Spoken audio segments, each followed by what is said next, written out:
Go to get your game on. Go for the beers. Go for the cheers. Go for the hit and the hits. Go for the stakes and the stakes. Go to get your parlay on. Go to get your party on. Go for the scene. Go for the screens. Go for the gallery. Go for the win. Go to Ocean. Visit theoceanac.com to plan your visit. Philadelphia fans, we're cut from a different cloth. Born into a brotherhood and bonded to our team for life. We believe anything is possible because we've witnessed the impossible. While we may be from different neighborhoods, come Sunday, we are one, and we will be heard. Pondley Hockey, official partner of the Philadelphia Eagles.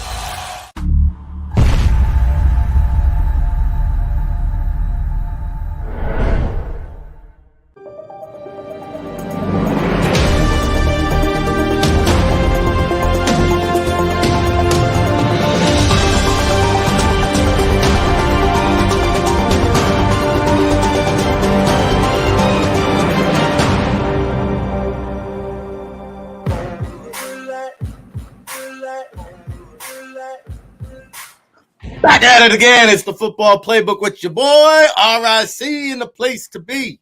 Here at the Jersey Shore, broadcasting around the universe. It's the biggest, the best football show on the planet, God damn it. Woo! 2 hours of power on deck, man. I'm all fired up, ready to rock. Got a great show lined up for you today. Man, oh man, oh man. It has been Cardinals week, and I'm glad that it's finally here because I'm tired of talking about it, quite frankly. We're going to take the Cardinals to the woodshed out there in the desert. We shall see. We'll keep it moving, keep it grooving. And, I got a lot of things I still haven't gotten off my chest yet this week. Get to that later on in the show. T.O. responding to the JAKIB Sports tweet yesterday. I'll get into that a little bit. Get into the dumpster fire that is the Denver Broncos. Was that a baseball game or a football game last night? 12-9. I told you the Colts were going to stun them. I'll get into that in a little bit. We'll have our good friend, Coach John D. Filippo, world champion. Coach John D. Filippo in the second hour of power at 11 a.m. Eastern time coming up there. And, we got a lot of chats going on in the chat room. Hey, New Jersey Fishing Maniac, good to see you back. Buckle up, brother. It's a double chin strap affair. Eric, Steven, all my chat room people, where you at from the front to the back?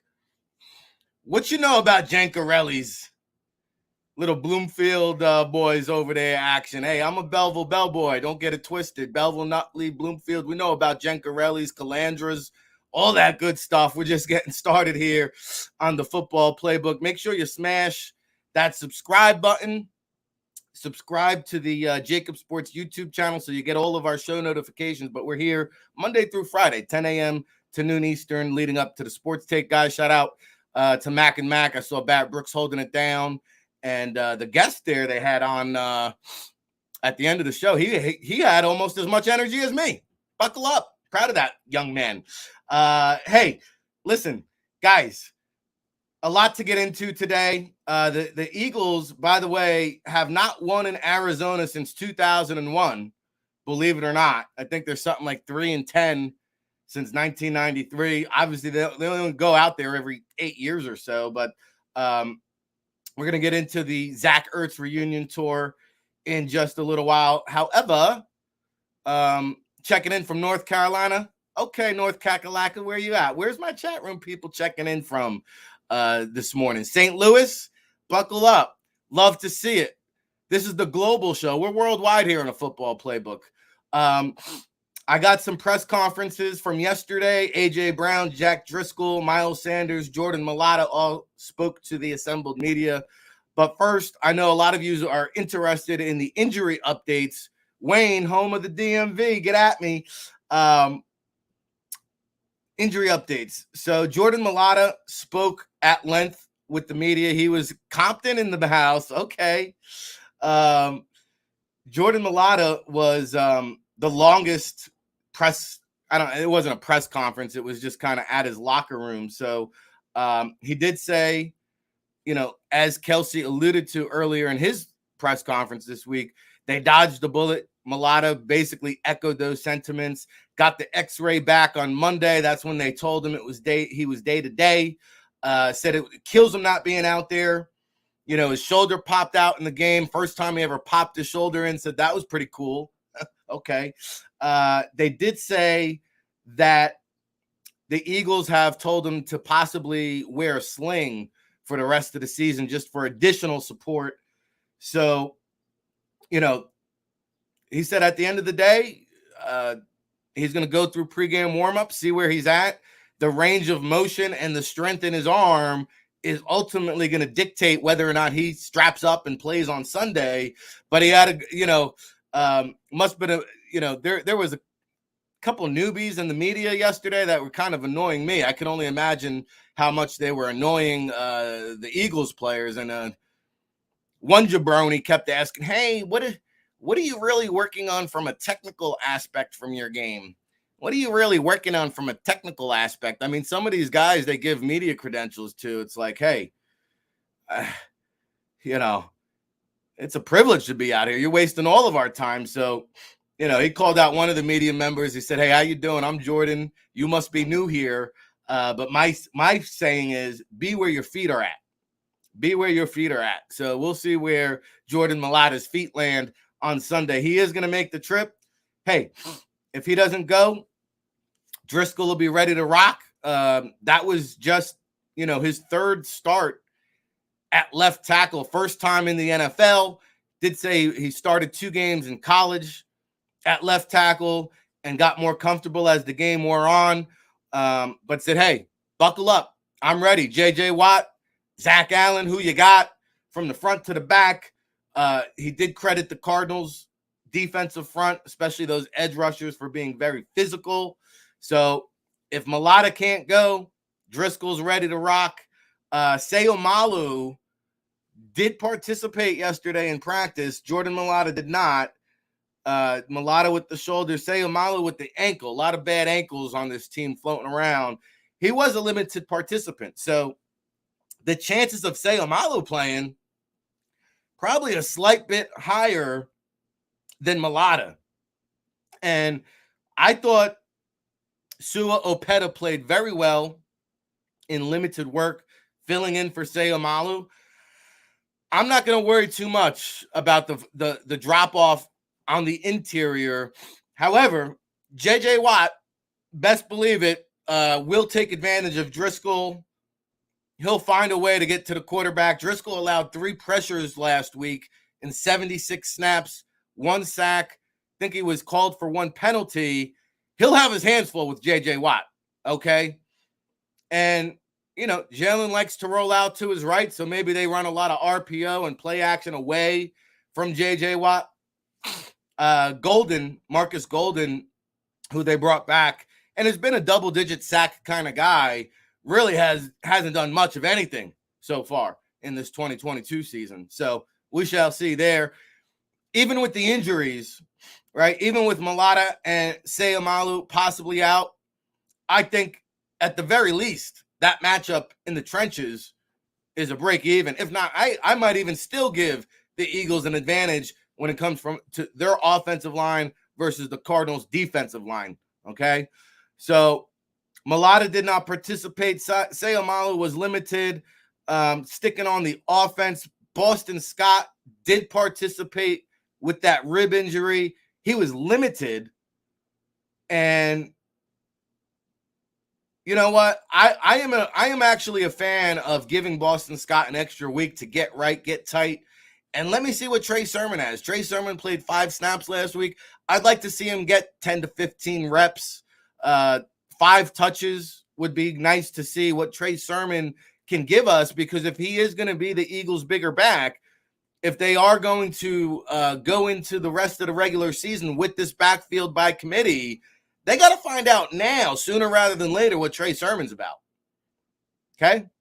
Otherwise, we talk about the names that are out there on the trade market. Rashard Penny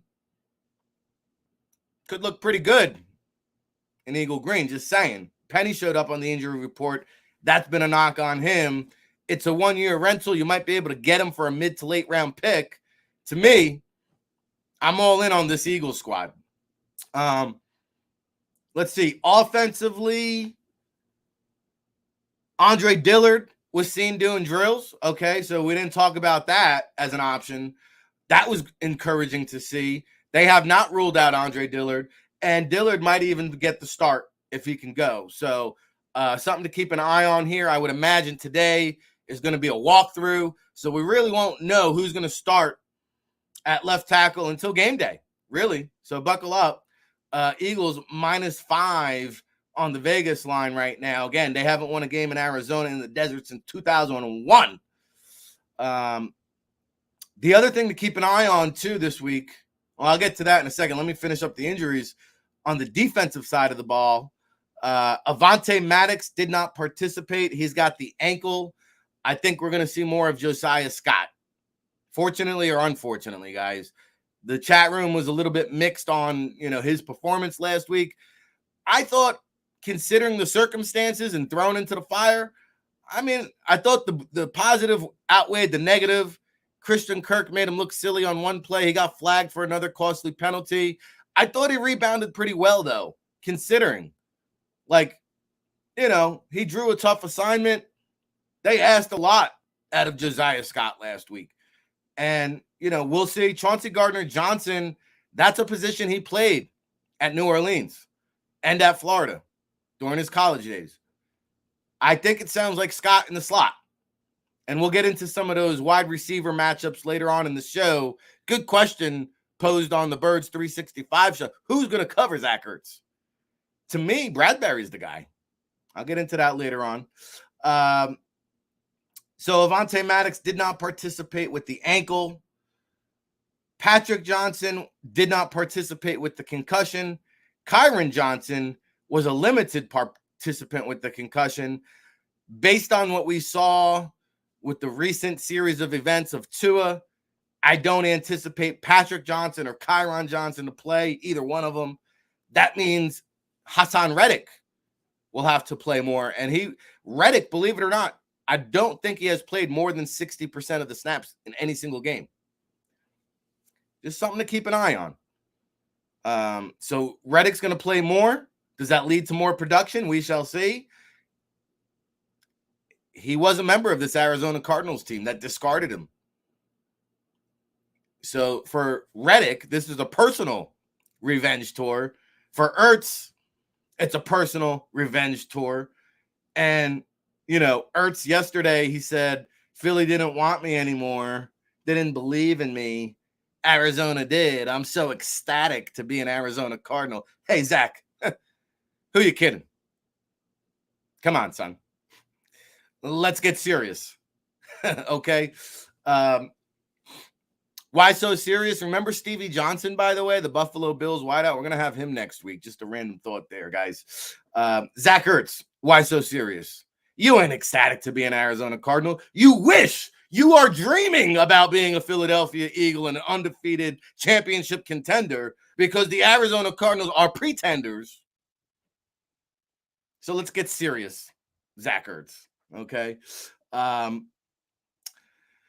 Defensively, Maddox, I don't think is going to play. Gun to my head. Darius Slay looks like a full go. He was a full participant once again yesterday with the forearm injury. And I would imagine he's going to play about his normal snaps, which has been about 80%. Okay, so Slay's been playing 80% each game. You're going to see Zach McPherson in this game, okay? So it was encouraging to see Slay out there, Andre Dillard out there, some new faces, possibly Trey Sermon, a guy that can maybe help inject some fresh energy into your Philadelphia Eagles squad this week. So that's your injury report, okay? Philadelphia lane 5. I'll get to my prediction a little bit later on in the show before we get Coach John DeFilippo up here for the second hour of power. But one thing to keep an eye on here is Philadelphia's got to play a complete game. And even last week when they fell down 14-0, but they went into the halftime with the lead. They went into the half up 20-14. So we really haven't seen this team gut it out. The Lions game, week 1, they had to fend off the Lions, late charge. Lions came on late. But we really haven't seen a Philadelphia Eagles team come from behind in the second half. And that's something to keep an eye on. Why? Well, because Cardinals have the biggest point differential in the fourth quarter, at least. I don't know about the second half. We know the Eagles scoring bunches in the second quarter for some odd reason. But the Cardinals have outscored opponents 49-13 in the fourth quarter alone. That's the biggest differential. What is that? A 36-point differential in the fourth quarter. That's number one. The Eagles have been outscored 29-9 in the fourth quarter, which is minus 20 differential. That's the third worst in the league. So you've got arguably the best fourth quarter team in the National Football League against one of the worst fourth quarter teams, statistically speaking, from a point standpoint. Interesting, because I do think this will be a close game. It's getting hot here at the Jersey Shore. I'm just getting started, and we're already sweating it up. I'm so ready for some football. By the way, Rutgers is on tonight. Nebraska, we got something for that ass. I'll get into some college football later on in the show. So much to get to in this Football Friday. So I'm looking for Philadelphia to play a complete game. And then I'm looking for them to finish, because Arizona will charge back late. They will charge back late at home.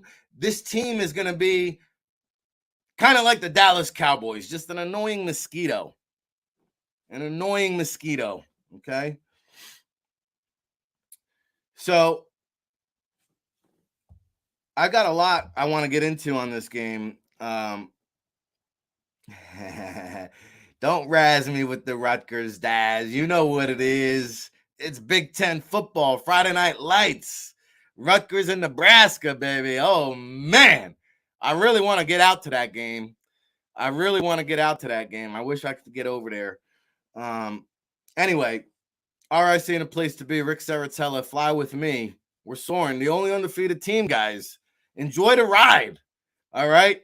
And if you got no plans for Sunday, it's a 4 o'clock kickoff, or 4:25, 4:05, something in that 4 o'clock area, and you got nothing to do, Ocean Casino Resorts, the gallery down there, is going to be your home for the Eagles pre- and post-game. They're going to be lighting it up, rocking down there at the gallery in Atlantic City. Oh, baby, we're going to get down there, I promise you.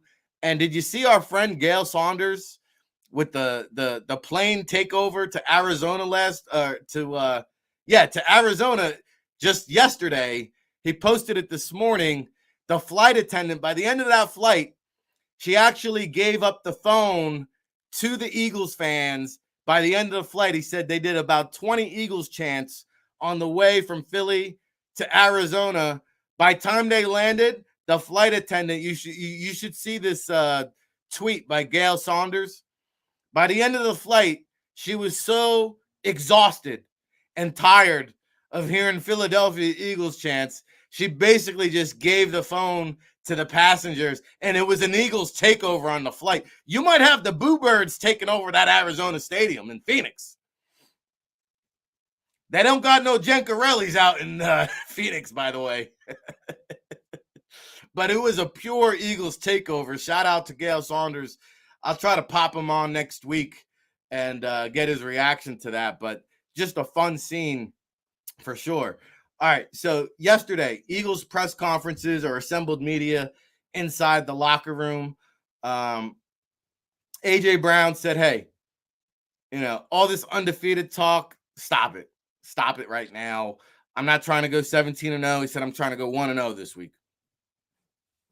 So that message from the top on down, from Sirianni to Hurts and A.J. Brown, it all trickles down. Hey, it's a 17-round heavyweight championship fight. They're just trying to go 1-0 this week. He did say, Buda Baker, is one of the best safeties in the game. And Budda Baker is going to make a play or two. J.J. Watt is going to make a play or two. So they have some playmakers on the defense. He said Budda Baker is the guy that really sets the tone, right? Because Budda Baker, this guy's in his prime. J.J. Watt, not so much. He'll give you some gas a little bit when you throw some butane on the fire. But Budda Baker's the real deal. And he said from what they do, from a disguise coverage standpoint, the Eagles have to really be prepared for that. Also, this Cardinals defense is one of the best in terms of the turnover game. I think he said like they were, I don't know if this is true or not, but I think A.J. Brown said they were like plus 10 in the turnover game, which is pretty damn good if that's the case. So A.J. Brown's not looking too far ahead. He's taking it 1 week at a time, trying to go 1-0 this week. Jack Driscoll, I told you, he met with the media, said he got more comfortable as the game wore on. He'll be ready for J.J. Watt and company, so don't worry about that. And then our good friend Miles Sanders spoke to the media, and he said, this is the most excited I've ever been since I've been here in Philadelphia. I don't blame him. He said, this is the most excited. I've been trying to show you what I'm about. He said, this is the real Miles. Will the real Miles Sanders please stand up? That's what they were asking in Detroit week 1, Eminem. Will the real Miles Sanders please stand up? He said he echoed a lot of what A.J. Brown had to say. The Cardinals, they show exotic coverages he used. He also mentioned Budda Baker. Isaiah Simmons is a guy, and that's interesting too for Goddard, because I don't think if Baker wants to line up on Dallas Goedert, alley-oop all day long, because the size differential there, Baker would be giving up more than a half a foot trying to cover a Dallas Goedert. So I think Isaiah Simmons is the guy that we talked about. Simmons, Xavion Collins, two athletic freaks that really just haven't found the consistency. And when you draft a guy like Isaiah Simmons out of Clemson, who lined up a lot in the slot, so I expect them to be on Goddard during his time at Clemson. But when you draft a guy like Simmons, who's a jackknife, a defensive jackknife, which is rare, which is nice, but if you don't have a specific designed role carved out for that guy, he kind of gets lost in the mix. Isaiah Simmons is lost in the sauce out in the desert. No wonder why they got no good Italian restaurants. He can't find any sauce or gravy on Sundays.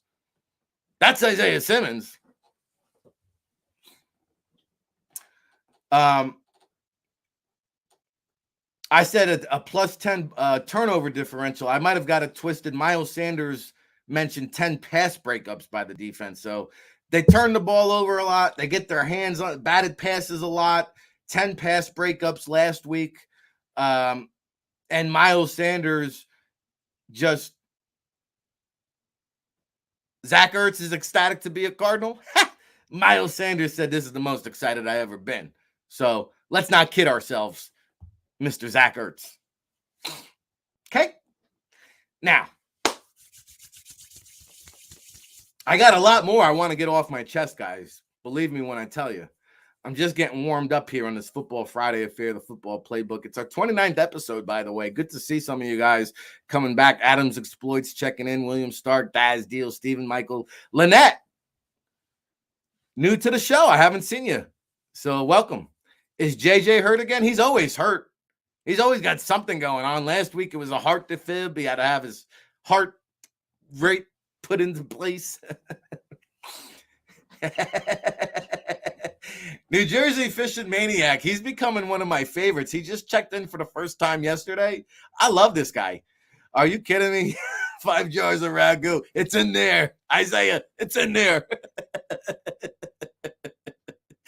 5 jars of ragu and some frozen meatballs off of aisle 9. That's how they do it in Phoenix. Love this guy. All right, so that's your early finger on the pulse when it comes to the injury report. Reviewed some press conferences. Now, I want to get into that dumpster fire game of last night. Fortunately or unfortunately, I was up to see this nonsense. These are two teams trending in the wrong direction, the Colts and the Broncos. I don't think either one of these teams is a contender when it comes to the AFC. I think of teams like the Bills and the Ravens and the Chiefs. And believe it or not, the Colts actually beat the Chiefs. I just don't see them in the same class or category when it comes to postseason time. Maybe I'm wrong. That's the great thing about the National Football League. Any given Sunday, it's why they play the games.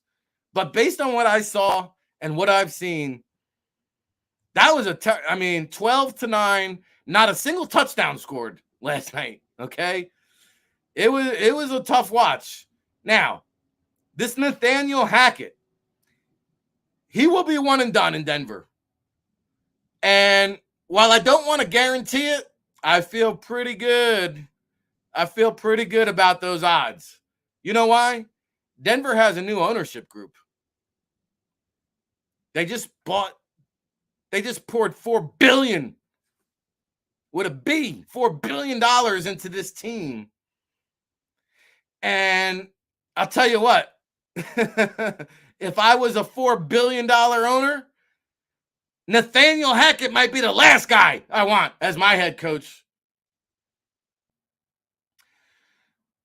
This guy, instead of kicking the field goal, he goes for the win on 4th down. They failed to convert.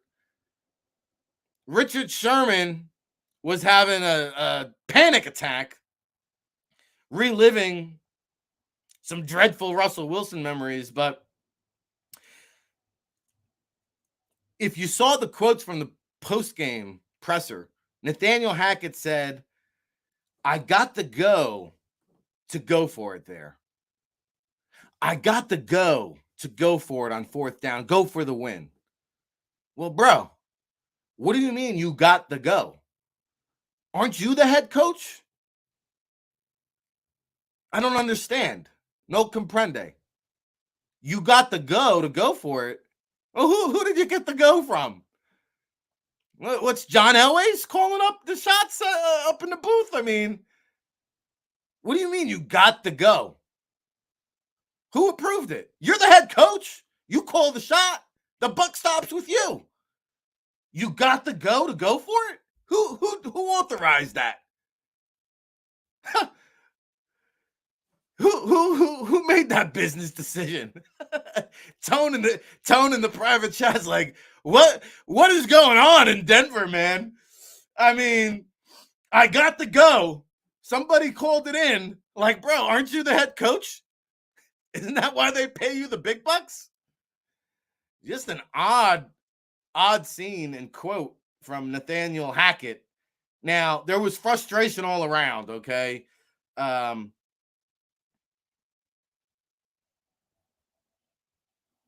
Richard Sherman, KJ Hamler, how about that on the final play was wide open. The same exact play call that the Seahawks called, instead of running it with Marshawn Lynch, the same exact play call, and KJ Hamler was right there where Malcolm Brown intercepted it. KJ Hamler was wide open. He slammed his helmet in frustration, went wild, said after the game, I could have walked in the end zone if Russell would have just seen me. And Russell Wilson, he's another one now. You can only put so much on Hackett. I mean, how many picks did you give up for this guy? You're paying him $40-something million a year? Jalen Hurts, meanwhile, is making $2 million. I got guys telling me Jalen Hurts isn't a franchise quarterback. Meanwhile, you give up 3 first-round picks and you're paying Russell Wilson $48 million a year? Wow. This guy stinks. Richard Sherman, after the game, said the Denver defense will have to play historic in order for the Broncos to win a Super Bowl this year. I think it was referring to the Seahawks defense. And listen, I know Sherman's been on the podcast. He's been critical of Russell Wilson. They had some beef, him and Michael Bennett and some of the other Seahawks players. they kind of frowned down upon Russell Wilson when they were doing the whole activist thing, and Russell Wilson didn't want to join them, I think, when they took a knee for the national anthem. So it kind of caused a rift, a schism inside the locker room. A lot of media don't want to touch that storyline, but that's where that grudge kind of originates from. So Sherman has this grudge and said, Russell Wilson never deserved any of the credit for the Seahawks' success. And somebody made I forgot, they made a perfect nail on the head comment. Russell Wilson thought the grass was greener on the other side. Not so fast, my friend. Not so fast. Melvin Gordon, not quite Marshawn Lynch. So 12-9 in overtime, by the way. The Colts eke out the victory. Stephon Gilly said, I had to make him pay. He bats down the ball for the Colts to seal the deal. And Russell Wilson, 2 for 14 with balls that traveled more than 10 yards. 2 for 14 on the day. I also saw one of the beat reporters last night say, hey, I just left the Broncos locker room. This was almost an hour after the game, 45 minutes after the game. And she said, Russell Wilson and Nathaniel Hackett were still in the locker room. The last two people still in the locker room. Russell Wilson still strapped up, shoulder pads and all, in deep conversation with Nathaniel Hackett 45 minutes after the game. These guys are crying in their hands and looking towards the Lord for answers at this point. Just the mismanagement by Nathaniel Hackett, who hired Jerry Rosburg this past week. He hired an in-game manager. Is that who gave you the go? Is that who gave you the okay to go for it? You hire an in-game manager. I haven't seen a head coach this poor in in-game management since Herm Edwards. Hello? Really, really bad shit going on in Denver. And I'll tell you what, I remember when Mile High used to have some of the greatest fans, if not the best fans in the NFL. What was that scene last night? Everybody exiting in the fourth quarter. It's a tie ball game, and the fans were so frustrated with Nathaniel Hackett, they were leaving in the fourth quarter. They didn't even want to stick around to see this debacle. They saw the writing on the wall. Wow. Wow. We've come a long way since Barrel Man and Mile High. The fans are walking out in the fourth quarter. Can you imagine such a scene in Philadelphia? A tie game, and fans are pouring out the exit doors. What was that? I'll tell you, man, they're different out in Denver. I'm a part of the Mile High Club in another way, though. Okay? So, anyway, that's your dumpster fire from Thursday Night Football. And I'll tell you what, this Nathaniel Hackett's a fraud. Nathaniel Hackett's a fraud. And I've been holding this up all week long because Jalen Hurts, for all the credit that I give him, for all the kudos and praise he gets here on the Football Playbook, there's one thing he said that I wholeheartedly disagree with. Wholeheartedly. And I'm going to tell you what that is right after the commercial break. Hey, it's the Football Playbook brought to you by Ocean Casino Resorts here on this Football Friday, October the 7th. It's our 29th episode. Smash that like button. Click subscribe. When I come back, I'm going to tell you what my beef is with what Jalen Hurts had to say. And I'm going to tell you, I'm going to expose not one, but two more frauds after the commercial break. Go to get your game on. Go for the beers. Go for the cheers. Go for the hit and the hits.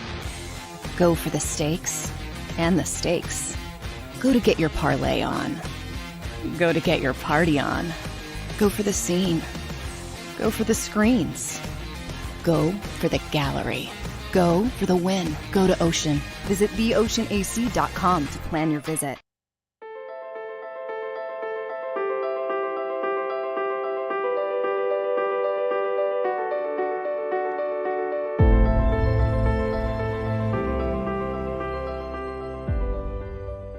Jeff D'Ambrosio, Destination Downingtown's 5-day used car super sale. Jeff puts an end to high prices now. 5 days of the best car, truck, and SUV deals ever. Over 1,000 vehicles, every make and model. Stop overpaying. See Jeff today and get a quality car, truck, or SUV now. The 5-day used car super sale. Experience how easy it is to deal at Jeff's. Nobody treats you better. Nobody gives you more. Jeff D'Ambrosio, Destination Downingtown. GoJeffAuto.com.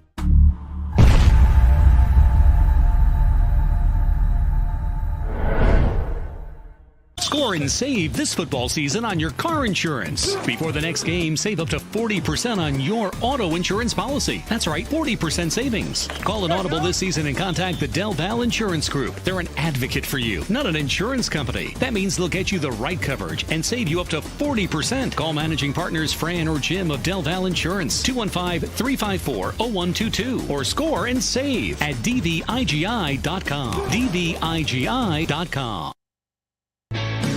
Hi everybody, my name's Jason Lombardi. I'm an inspector at DryTech. At DryTech we offer 3 major services, the first one being basement waterproofing, the second service we offer is foundation and structural repairs, and then the third service that we offer is mold remediation. If you feel you are having a waterproofing issue, give DryTech a call or check us out online.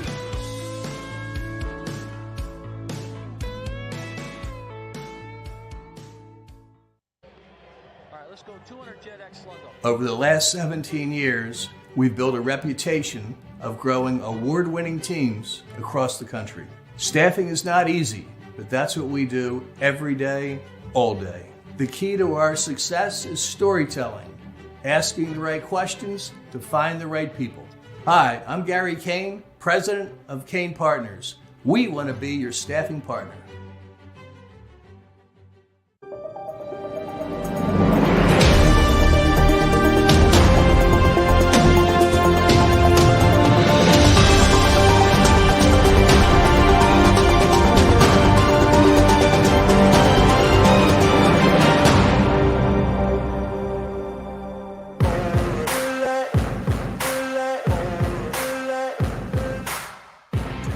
Back at it again. It's a Football Playbook with your boy RIC, and the place to be here at the Jersey Shore, not too far from your Ocean Casino Resorts, home for the Eagles pre- and post-game this Sunday down there in Atlantic City. Make sure you get on down there at the gallery. Click the subscribe button to JAKIB Sports YouTube channel and smash that like button. Tone, not sure how many people are watching right now, but if we can get half of your lazy asses to just hit that like button, man, it'll mean a lot to Ric Serritella here on the Football Playbook. Can we get you to do that? Appreciate you tuning in. I jest, I kid. But one thing I don't joke about are frauds. We call them fugazi around here. And I'll tell you what, Nathaniel Hackett's one of them. Russell Wilson, he might be another. And just to put a cap on that terrible Thursday night football game, 141 people in the chat. Adams exploits. Come on, son. Yo, get your boy some likes. 141. Get your boy some likes. Can I get a third of you? Can I get 50 of you to just smash that like button? Tom Brady said there's a lot of bad football being played. That was some terrible football last night. And we mentioned Nathaniel Hackett of what a fraud he is.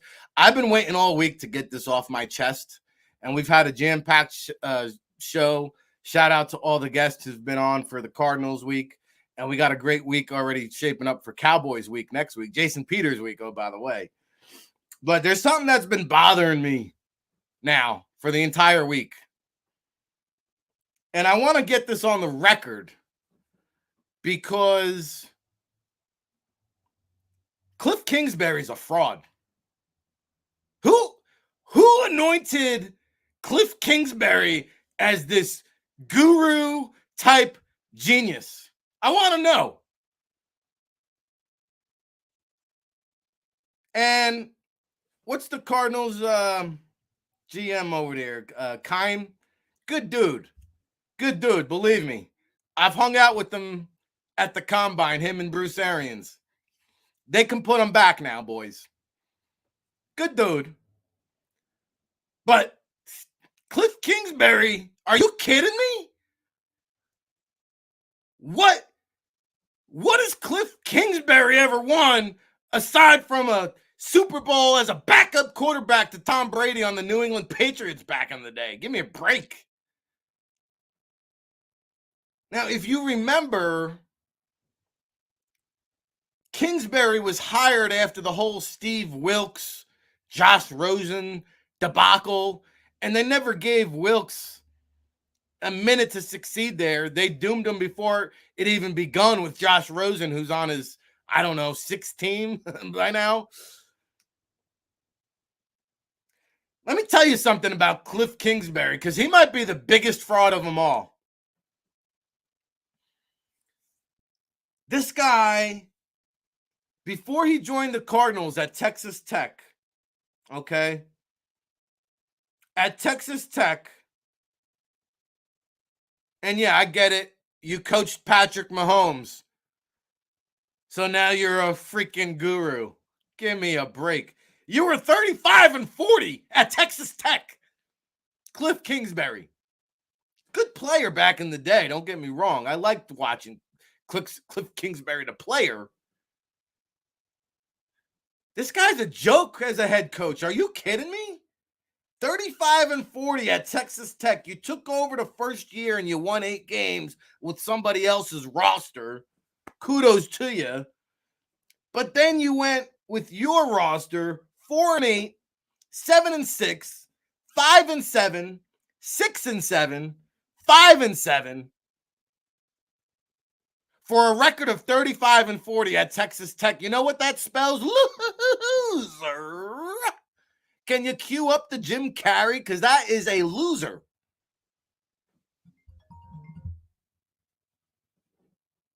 Now, what have you done in the NFL, Cliff Kingsbury? You're the definition of mediocre.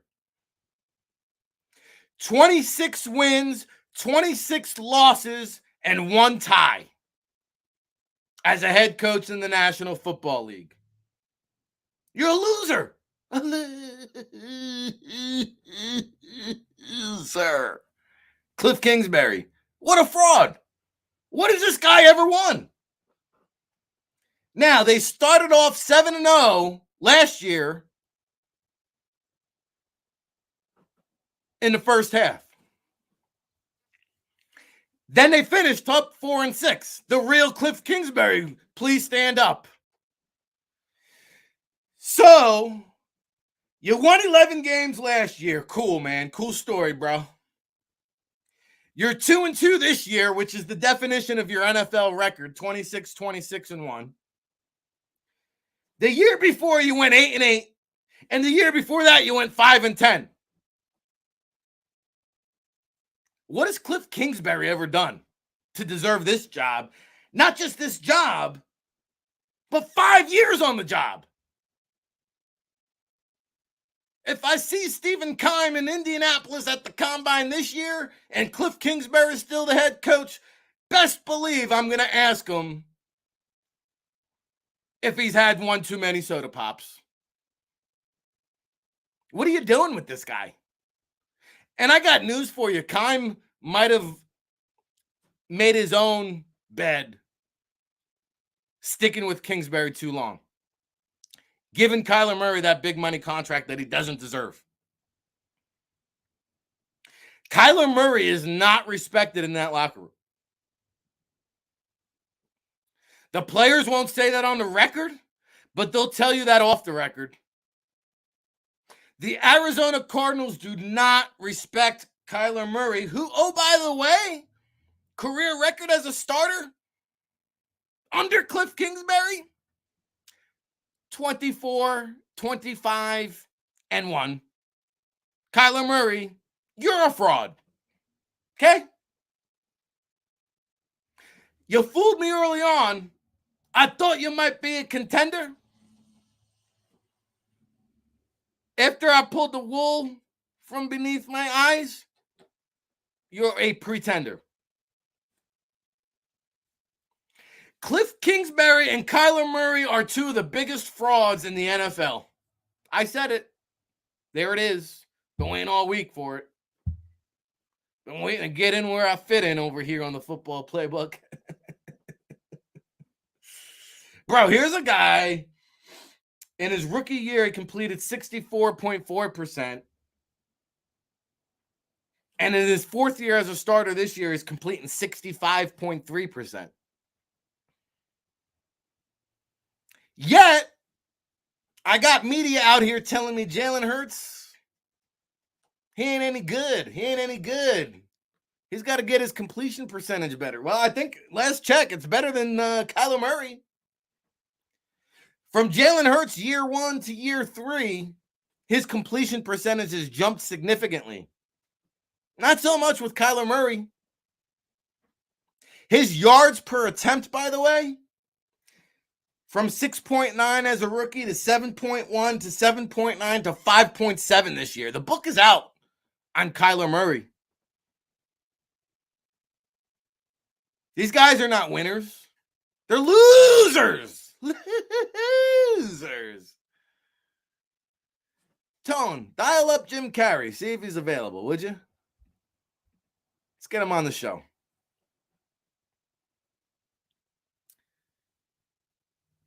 Cliff Kingsbury is a fraud, and I wanted to expose him right here on this very show because he has no right being a head coach in the National Football League. The budget ain't that good, Tone.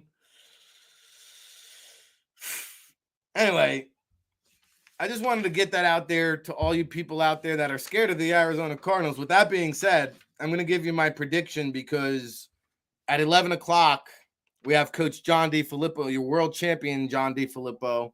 And after DeFilippo, I'll give you my NFL pick'em, which, by the way, 10-6 last week. Didn't hit my best bet, which was the Packers. But we're now with the Colts last night, 38-27 against the spread. Not too shabby. I'll get to my pick'ems after Coach Flip in the second hour of Power. So with that being said, I'll get to you right now my Eagles prediction. Before I do, I want to say I got the depth chart here for the Cardinals, and I just want to make a few points of emphasis. This Jalen Thompson is one of the more underrated players in the NFL, and he doesn't get a lot of fanfare. 1, because he plays in the desert. 2, he's on the West Coast, so nobody sees him. 3, he's overshadowed by Budda Baker. But this Jalen Thompson, as Sirianni said on the Pat McAfee show earlier, he's a dog. This is a really, really good safety tandem back there. So Hurts has got to be aware of that. Now, also in the secondary, Byron Murphy, Marco Wilson, they'll make plays here and there, but they're average at best. Trayvon Mullen, who they just traded for from the Raiders discarded him. He's kind of like, their third cornerback in the mix there. I don't care if it's Murphy, Mullen, or Marco matched up on A.J. Brown or Devonta Smith. One of these dudes is going to have a field day. I don't know who it is, but one of these dudes is going to have a field day. It might be A.J. Brown's turn again.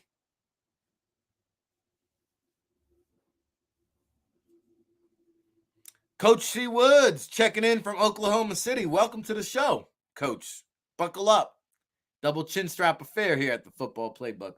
Glad to have you, partner. J.J. Watt and Zach Allen as your pass rushers. It's good. It's not great. This ain't J.J. Watt of yesteryear. You might get 25 reps out of him and 5 to 7 plays where he'll be a factor. He'll make 2 or 3 plays this game, J.J. Watt will. You're not going to shut him down entirely. But Philadelphia will withstand the pushback from J.J. Watt and Budda Baker. I think J.J. Watt and Budda Baker will each make a pivotal play in this game. It won't be enough, though. It will not be enough. Flipping it on the other side of the ball, once again,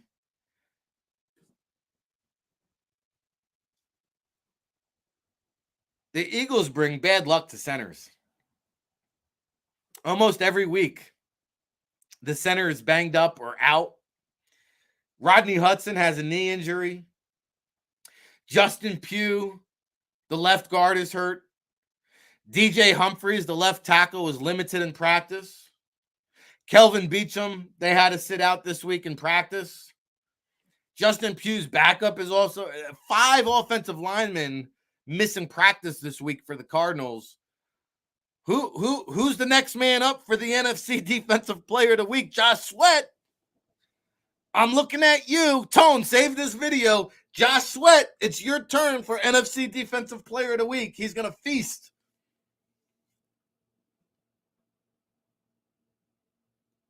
Will Hernandez, by the way, remember him from the Giants? Second round bust at left guard for the Giants. He's now playing right guard. He's starting for the Cardinals this week. Woo! Going to be fun times for Jordan Davis, boy. Fletcher Cox, Javon Hargrave, buckle up. I think Jordan Davis is going to have his best game of the season. I got a feeling.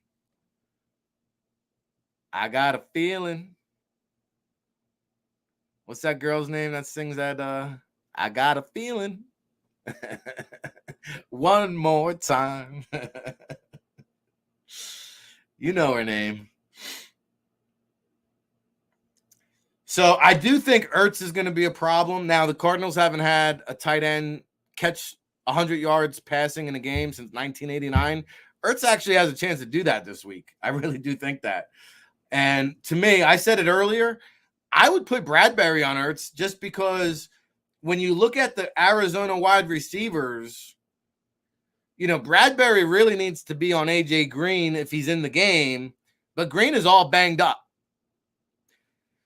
And A.J. Green's like 6'3", 6'4", bigger body receiver. James Bradbury is like 6'1", 6'2". So that's the matchup for Bradbury. But when A.J. Green's out of the game, I'm putting Bradbury in the slot on Ertz because these other guys got too much wiggle. Get wiggle with it. Rondell Moore, Gregory Dortch, Hollywood Brown. I don't want to see Bradbury on those guys. And maybe he'll prove me wrong. But those guys are all 5'10" and under. They get wiggle with it. So I think, you know, you will see Hollywood Brown go deep. Rondell Moore is off an injury. Gregory Dortch is a guy that should not be slept on. And then James Conner in the backfield is also banged up. Eno Benjamin can get some work there. But with that being said, it's a lackluster roster. And so my prediction this week,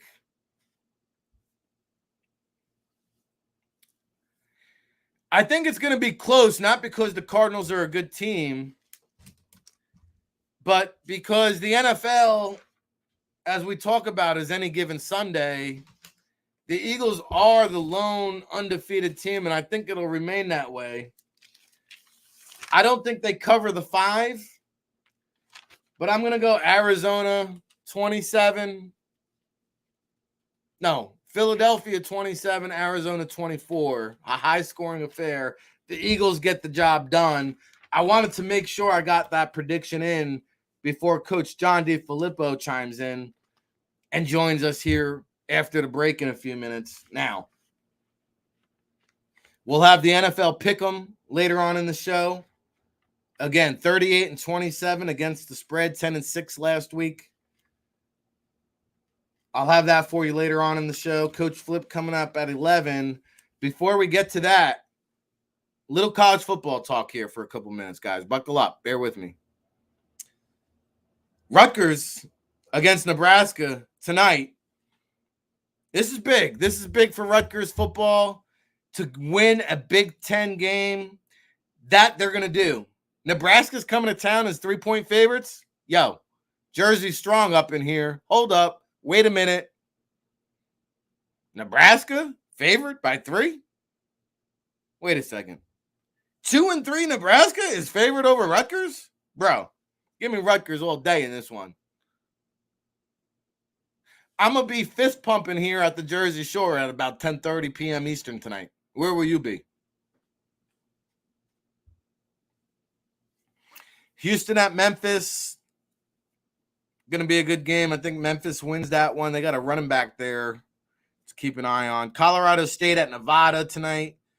And then UNLV at San Jose State.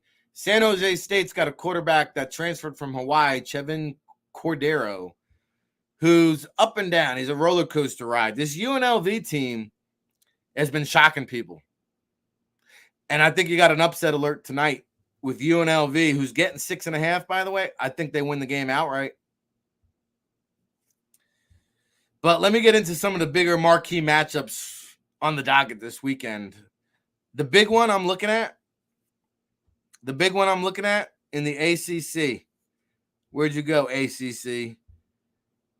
Clemson at Boston College. This is a trap game for Clemson. Heading up to Chestnut Hill. Boston College coming off that big fourth quarter win off of Louisville last week. And this is a showdown between two potential first-round quarterbacks. DJ Uiagalelei of Clemson and Phil Jurkovec of Boston College. Two quarterbacks that have a very good chance of going in the first round. Two quarterbacks that all the Jalen Hurts haters that don't want to give him that $40 million deal are going to be watching, because a lot of the Philadelphia media brethren are still looking for the next best option over Jalen Hurts. Go figure. Phil Jurkovec and DJ Uiagalelei could be those guys. And this DJ Uiagalelei, I don't know if I said this on the air or not, but when I watch him, man, I just think back to Dante Culpepper coming out of UCF.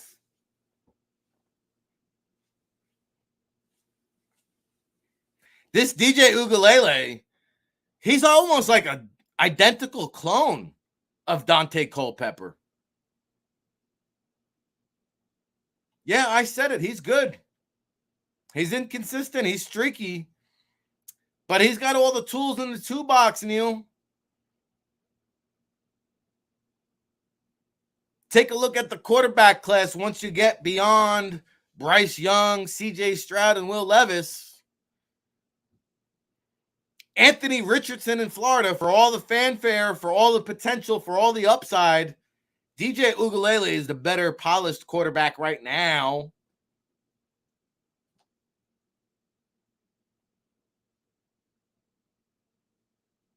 Hey, you're entitled to your opinion. Nobody thought Dante Culpepper was a player coming out of the UCF either. He's got a frame. They don't make 6'5", 235-pound quarterbacks with an arm like that. They don't grow on trees.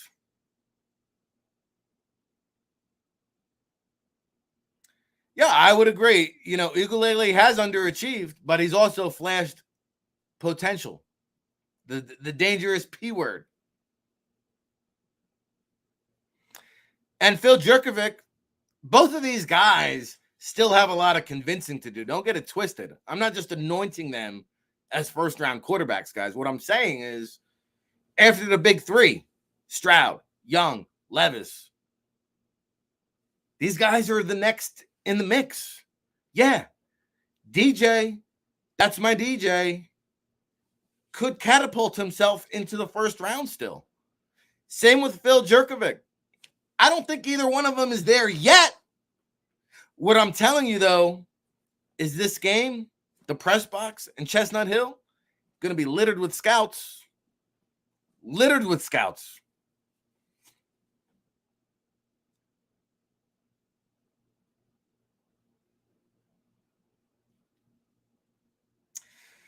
So, some good games on the docket this week.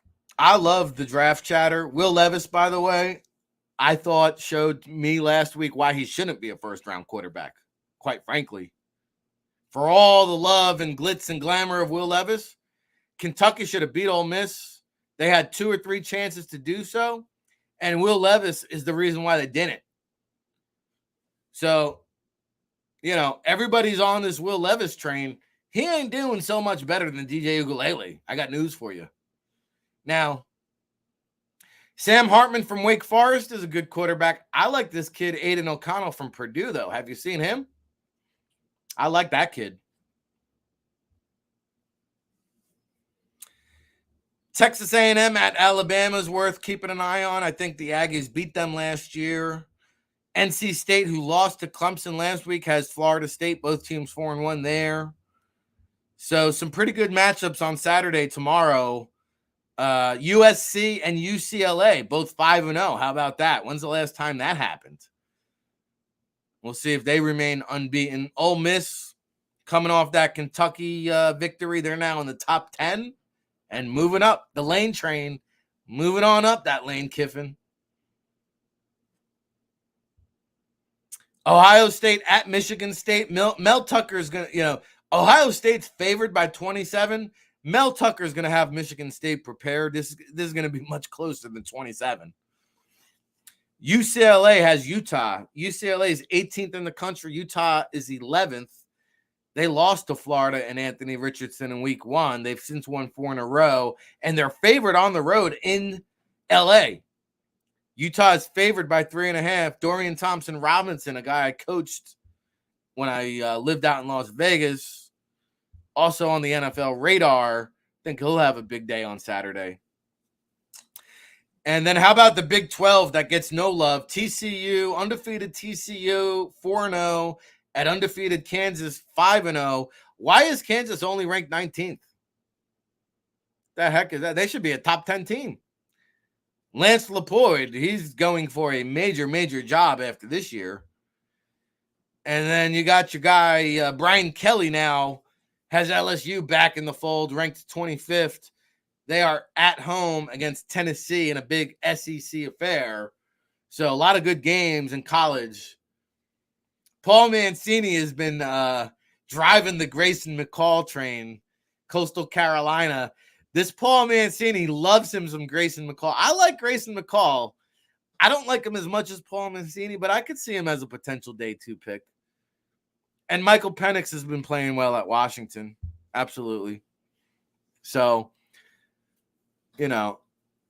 Stephen H. is making excuses for Will Levis already. Stephen H., that was poor decision-making by Levis. I tend to question whether this guy can recognize defenses the way I need him to as a franchise quarterback. So for all you out there that don't want to give Jalen Hurts the money he deserves and are watching that New Orleans Saints, who, oh, by the way, have tied for the second worst record in the league, keeping an eye on those Saints record. I know a lot of you are keeping tabs on the college football quarterbacks. So I promise you, as we get closer to January and the calendar flips, and we are 209 days away today from the 2023 NFL draft in Kansas City, we'll talk more about it. And I'll love, as we get closer to the draft, to pick our next guest's brain on some of the next wave, the next crop of future NFL signal callers. We're not there yet. But I'll tell you this. I called Kyler Murray and Cliff Kingsbury a fraud. I'm going to ask Coach John DeFilippo what he thinks about the game preparation. How do you prepare for Kyler Murray? Our friend Dane Vandernat said, hey, 3-man rush, let Kyler sit in the pocket. You don't want him scrambling and improvising. That's where he does his damage. Oh, by the way, I spent a lot of time with Terrell Owens back in the day, serving as his executive producer for the T. Ocho show. So I've spent a lot of time with T.O. He called out Donovan McNabb yesterday once again, and he replied to our very own Dan Silio's tweet. I'll react to that after the commercial break, and I'll get Coach Flip's opinion of what he thinks about T.O.'s comments as to what Donovan McNabb had to say about your Philadelphia Eagles. Smash the like button. It's brought to you by Ocean Casino Resorts. I'm going to take a quick break, pay some bills. When we come back, your world champion, Coach John DeFilippo, will join us on this Football Friday affair.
The greatest fans on earth. It's a bold statement, but would you expect anything less from Philadelphia?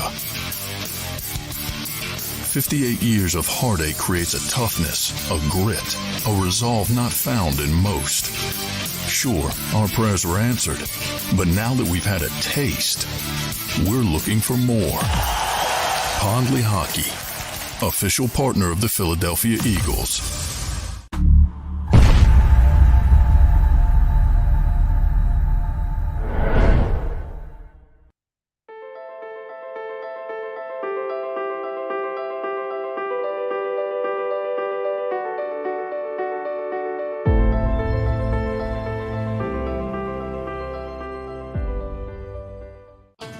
The faces you know, the team you trust.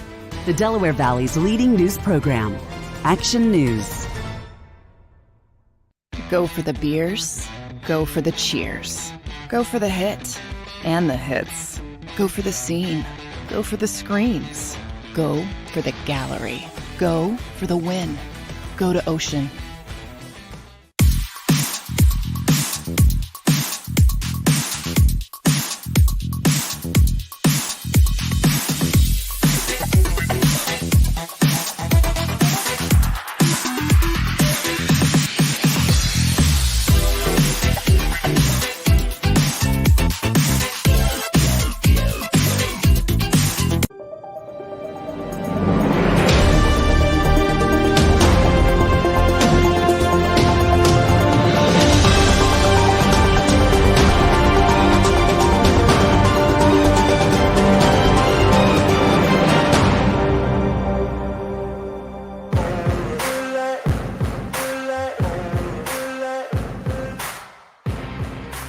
Back at it again. It's the Football Playbook with your boy RIC, and the place to be here on this Friday, October 7th. It's a Football Friday affair. Our 29th episode here on the JAKIB Sports channel. Make sure you hit the subscribe button. New Jersey Fishing Maniac, Paul Mancini, Ocam's Razor, Steven, all my chat room people holding it down. And, give the kids some thumbs up. Can we get some likes over here? We appreciate the love and support. They tell me there's a couple hundred people watching. Can I get a couple of you to just smash that like button? Because, bro, where else do you get to chop it up with world champion coach John DeFilippo each and every Football Friday here on this Ocean Casino Resorts affair? And I'm going to pop him on in just a second. Now, I told you back in the day when T.O. and Chad Ochocinco had their TV show, yours truly was one of the producers. And so I worked with T.O. each and every week. And it's funny because, the comments I used to always get was like, oh, how's it working with T.O.? He's such a prima donna, isn't he? And I would surprise people because I would say, actually, T.O. is a class act and a true pro. Chad Ochocinco was a prima donna and just really not a pleasurable person to work with. He had to have his caramel macchiato from Starbucks delivered before we could even record. So I respect T.O. I think, you saw here the sit-ups in the driveway, the Philadelphia media, they had their fun with T.O. and McNabb, and they're still going. What is it, 15, 20 years later, T.O. responded to our guy Big Sill's tweet because Donovan McNabb came out earlier this week. In case you missed it, he said the Eagles are still a year or two away from being Super Bowl contenders. Now, Donovan, I don't know what you're watching, my friend, but Jalen Hurts is the best quarterback since you. And this team is probably the best roster since that 2004 team that also started off 4-0. So I don't know what Donovan McNabb is watching, but I kind of tend to agree with T.O. that he's never seen a more jealous person than Donovan McNabb. And I've interacted with McNabb and public appearances, and he does get jealous. He does get guarded, and he does seek attention. And I think that the Jalen Hurts success has bothered him some. For him to come out and say that the Eagles are still a year or two away from a Super Bowl, I don't know what he's watching. And he attributed it to Jalen Hurts being too young. Really? Really? Was Patrick Mahomes too young to win a Super Bowl? Was Joe Burrow too young to lead his team to the Super Bowl last year? I got to ask our guy, Coach John DeFilippo, who's been waiting patiently in the green room, and pop him up over here. Coach, good morning down there in Florida. Hopefully you guys are doing better than you were a week ago down there with all the weather. Yes, we are, Rick. It's great to be back with you and Tone. As the old saying goes, haters going to hate, man. And, it's for you. I've had the pleasure of being around Donovan a few times and like him. But I will have to respectfully disagree with his comments. People forget, year two, I still think we would have made the Super Bowl with Carson. We made it with Nick. I mean, he was having an MVP type season as well, year two. I think if you see these young quarterbacks getting in great situations with good players around them, there's no reason these guys can't have success early, and when you have the balance of coaches and players around that young man. So, like I said, I respect the heck out of Donovan McNabb, what he did as a college player, as a pro player. I mean, unbelievable career, but I just have to respectfully disagree with him. No, I'm with you, Coach. And listen, I'll give McNabb his credit where credit is due. He, in my opinion, is the greatest Eagles quarterback of all time. For 100%. Okay. I mean, right. The longevity part of it. I mean, you'd have to put him and Jaws up there, right? I mean, in terms of the longevity piece and the games won and those things. So for sure, I mean, the way you're judged as a player is what you do over the course of time. So, I mean, there's no doubt. I mean, the career that Donovan had was incredible. Yeah, I mean, listen, McNabb was great, and Hurts is probably the next best thing we've seen since then in terms of how he's trending, and we'll get to him in just a second. Hey, by the way, Rick, I got to say something. I didn't know I was going to get a treat with some college football talk today, baby. That fired me up, man. What a treat that was to listen to that. Oh, man. Coach, wait until the calendar flips into 2023. I need to start. I'm in a little neighborhood college football pool here each week. I need to start calling you before I make my picks every Friday afternoon. Hey, we got some picks for you too. And my Jersey boys, by the way, Rutgers in action against Nebraska tonight, trying to get a Big Ten victory here in Jersey and Piscataway. I mean, I think that might be a first. That's going to be a good game.